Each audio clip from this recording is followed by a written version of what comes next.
morning came slow and soft. The sky was pale gray. A thin mist hugged the small road. The road wound through the village like a quiet ribbon. Trees stood still. A few birds called far away. The air smelled of wet earth and warm bread from the bakery. Sophia stood on the small wooden step of the house. Her bag hung on her shoulder. It was not a large bag. It was one simple bag. It had a small tear and a worn strap. Inside, there were a few clothes, a small book, and a folded photograph. Her light brown hair was tied in a low knot. Her skin was fair. She had a small scar on her hand from when she was a child. She looked like someone who had learned to be careful. She looked at the road. She breathed in slowly. The mist touched her cheeks. The morning was quiet in a deep way. The house behind her was calm. Smoke rose from the chimney. The garden gate creaked once and then settled. Her mother stood in the doorway. Her mother was 50 years old. Her shoulders were straight, but her eyes were soft and tired. "Maybe today will be different," Sophia whispered to herself. The words were small. The world did not answer. The road stayed quiet. Sophia stepped down. Her feet made soft sounds on the old wood. She walked slowly. Each step was careful. She felt the bag against her hip. The bag felt light and heavy at the same time. Light because it held so little.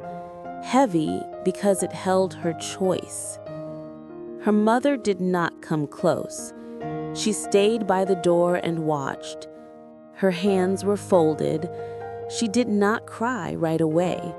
She held a cup of tea. Steam rose and mixed with the morning mist. The cup trembled a little in her hands. "I still remember your voice," her mother said very softly. The voice was not loud.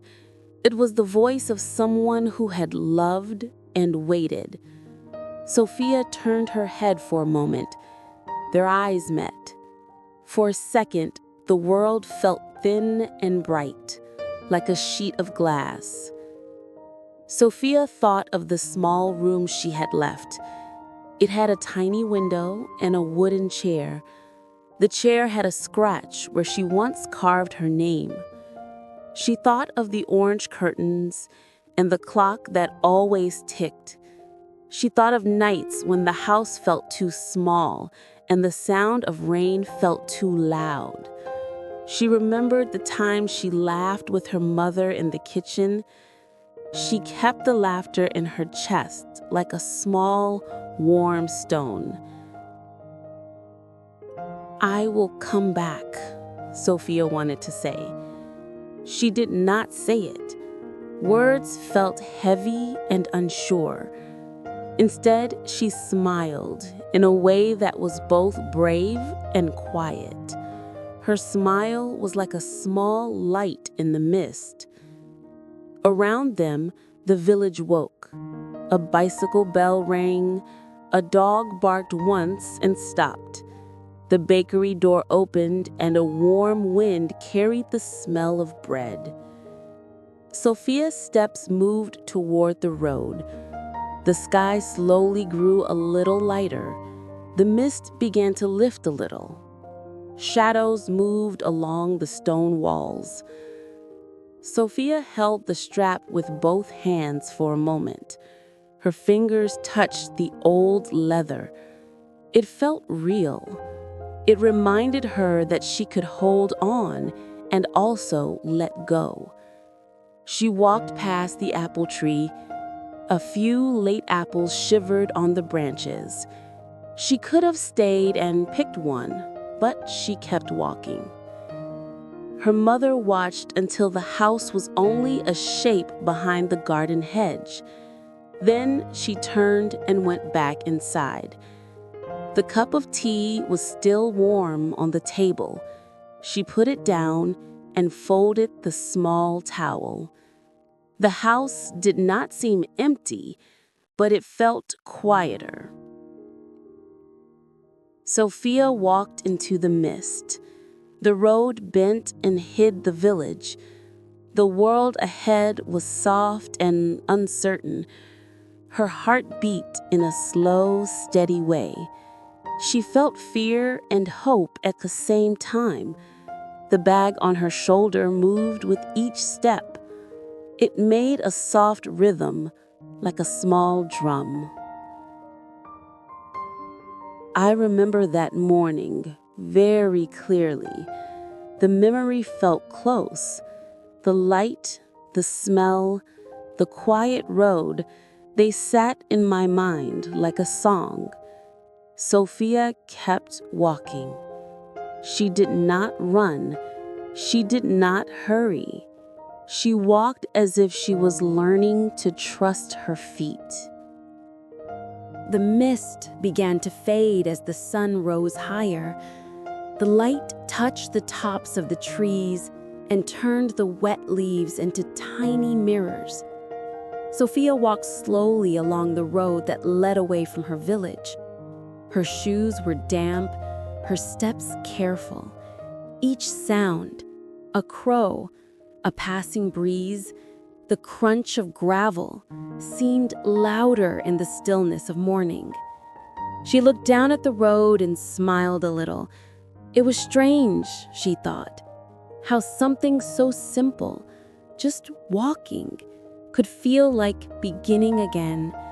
The world looked both new and familiar. She had not planned much. There was no map in her pocket, no clear place to arrive, only a direction, away from the walls that had begun to feel too close, away from the silent dinners and the unspoken things that lived between her and her mother, away from the sound of the clock that ticked each night, like a quiet reminder that time was passing even when she wasn't moving. Sophia stopped near a small wooden bridge.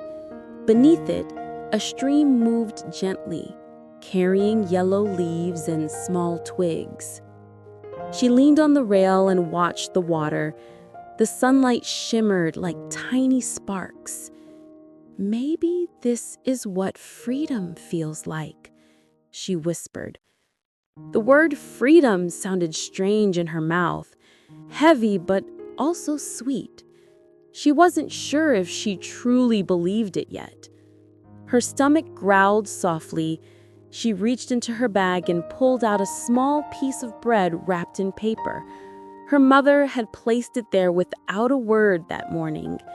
Next to it was a small note written in her mother's round, careful handwriting. "Eat well. Remember to rest.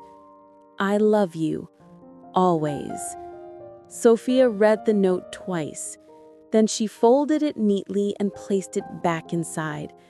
She couldn't bring herself to cry, not yet. Instead, she ate the bread slowly, the taste of home still warm in it.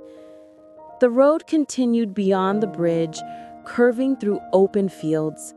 In the distance, she could see a few small houses, a windmill, and a long stretch of golden grass moving in the wind.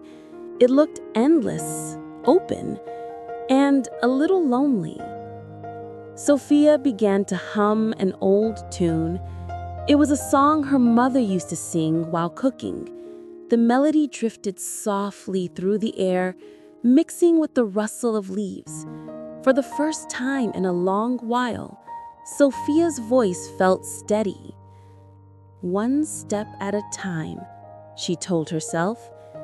As she walked, she thought of what might come next. Maybe she would find work in a nearby town. Maybe she would meet kind people.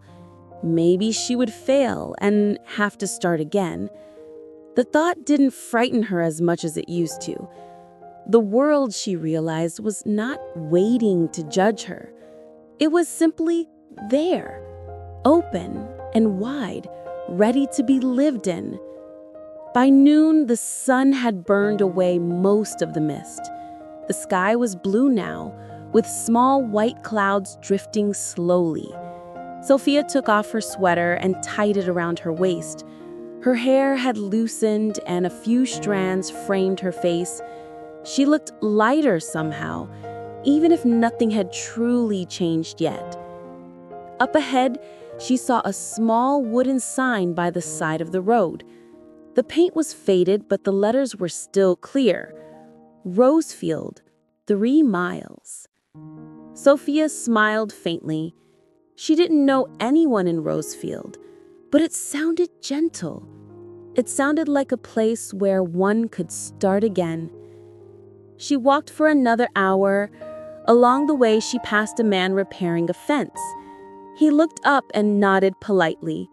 "Good morning," Sophia said. He smiled. "Good morning, traveler." It was the first time anyone had called her that, traveler. The word felt strange and beautiful. For so long, she had been the daughter, the quiet one, the girl who never left. But now she was something else, someone else. As the village of Rosefield appeared in the distance, Sophia stopped for a moment at the edge of the hill. Below her, she could see the red roofs of houses, a small river, and a church bell tower. Smoke curled from a few chimneys. She could hear the faint sound of laughter, maybe from children playing somewhere unseen. Her heart tightened. For a moment, she thought of her mother again, standing by the door, holding that trembling cup of tea. "I hope you're all right," she said into the wind. The wind carried her words away. She watched them disappear across the fields. Then she lifted her bag, adjusted the strap, and began to walk down the hill towards Rosefield, towards whatever waited there. Her steps were still slow, but they no longer felt heavy. The road ahead glowed faintly in the afternoon sun, and for the first time since she left, Sophia felt something close to peace. Rosefield was small, gentle, and filled with light. The houses were painted in soft colors, pale blue, cream, and faded red. Gardens bloomed with daisies and lavender.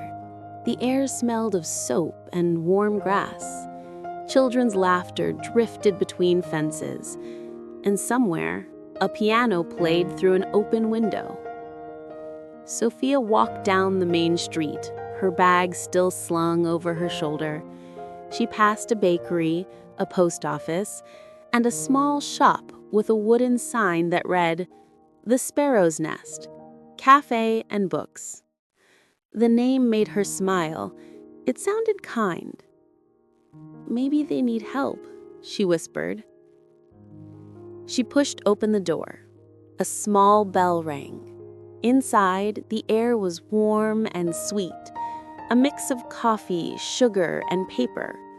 The shelves were filled with books, and in the back, an older woman stood behind the counter, wiping a cup.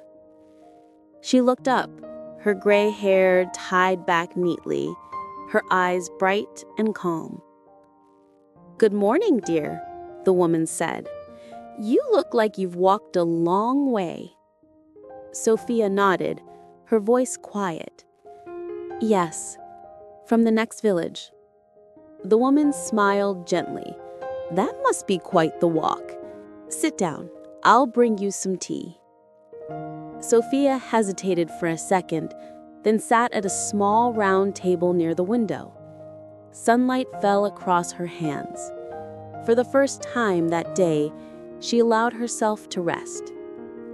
The woman brought a cup of tea and a small piece of bread with honey.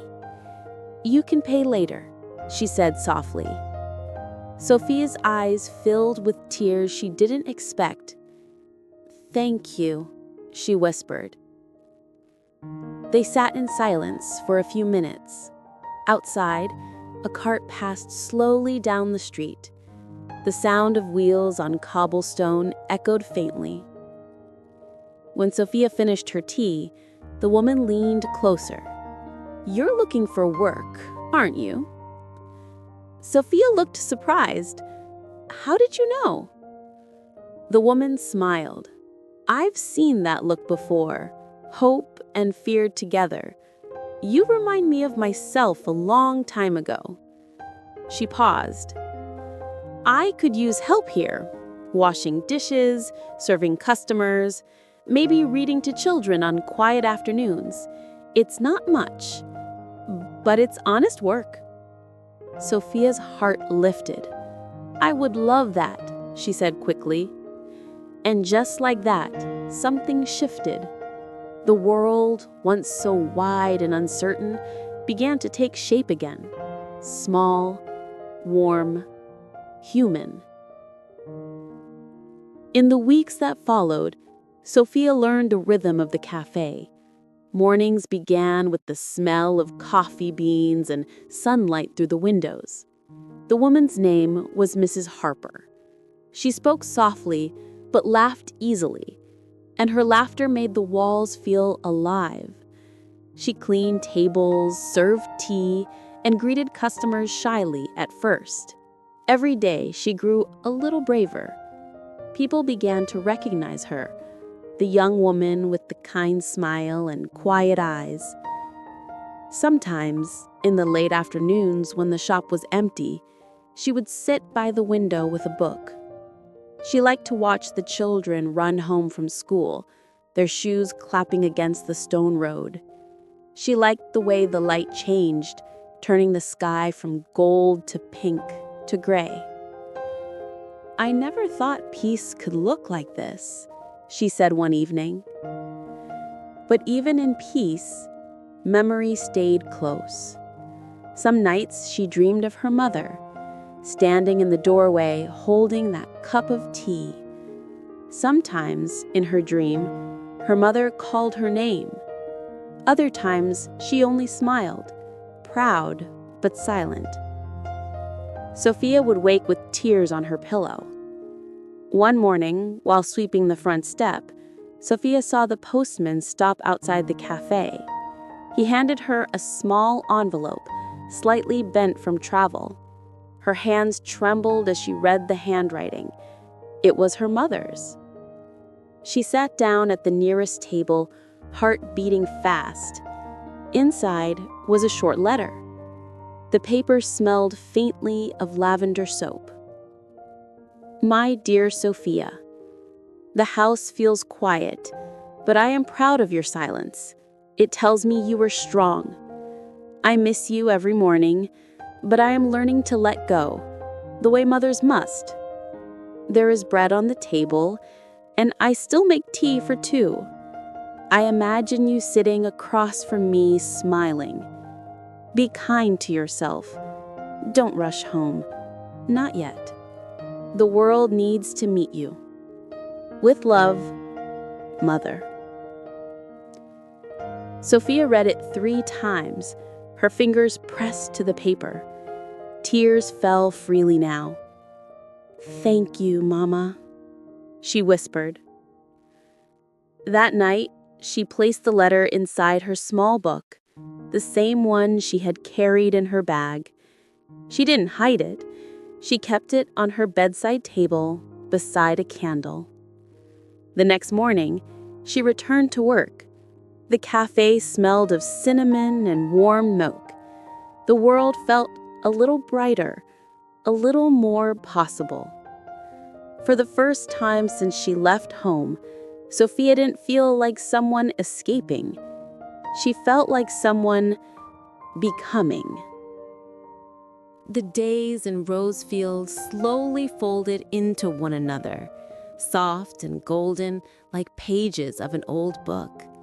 The seasons turned gently. Spring brought wildflowers to the fields, summer painted the mornings in bright light, and the evenings in slow orange fire. Sophia had learned the sound of every hour, the bakery bell at 6, the children's laughter at noon, the hush that came when rain touched the cobblestones. She had also learned something else. Silence was not loneliness. It was space. Space to listen, to breathe, to grow. Each morning, she opened the cafe windows and let in the fresh air. The curtains danced and sunlight poured over the wooden tables. She swept the floor, arranged the books, and greeted Mrs. Harper with a smile. There was a rhythm in her hands now, confidence in her steps. "Good morning," she would say. And Mrs. Harper, always with a wink, replied, "Good morning, traveler." Sometimes Sophia forgot she was once a girl who walked away with only one bag. The bag now hung behind the counter, a quiet witness to how far she had come. Inside it, still wrapped in paper, was her mother's first letter. The edges had softened with time, and the words had become a kind of prayer. One Sunday afternoon, when the cafe was quiet, Sophia sat by the window and began to write. The air was warm, carrying the scent of lilacs from the garden. A pen moved slowly between her fingers. "Dear Mama, I wanted to tell you that I'm okay. The road you watched me take has led me to a small town full of kind hearts and gentle mornings. I work in a little cafe. You'd love it here. The owner reminds me of you, strong, wise, and always humming when she cleans. I still carry your note. I read it when I feel lost. Sometimes I think I can still smell the tea you were holding that morning. There are days I miss you so much it hurts. But then I see the sunrise through the window, and it feels like you're near. Maybe we are closer than we think. I'm learning to live, Mama. Not just to stay alive, but to live. With all my love, Sophia." She folded the letter carefully and sealed it with a small piece of wax. On the envelope, she wrote a single word: home. As she placed the letter by the counter, the afternoon light filled the room. Dust danced in the air like golden snow. She watched it, smiling faintly. Outside, the wind moved softly through the trees. The road shimmered under the sun. The same road she had once walked, trembling and uncertain. Now, it looked different. Not because it had changed, but because she had. Sophia stepped outside, breathing deeply. She looked toward the horizon where the road curved and disappeared behind the hills. Quietly peaceful. "I'll come home soon," she whispered. "But not because I'm lost, because I've found myself." She turned back toward the cafe. Inside, Mrs. Harper was arranging flowers in a vase. A young girl sat by the counter, reading aloud from a book, her small voice filling the room like music. Sophia smiled and joined them. The kettle began to whistle. Someone laughed. The smell of tea rose again, warm, familiar, safe. And in that quiet, ordinary moment, she understood something beautiful. You don't always rebuild your life with things. Sometimes you rebuild it with mornings like this, with kindness, with patience, and with a heart that still believes in gentle beginnings.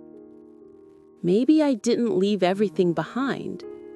Maybe I carried home with me all along. The wind brushed against the window. The world outside glowed in soft light. She stood there for a while, watching the road, her reflection faint in the glass. No longer a girl leaving, but a woman becoming.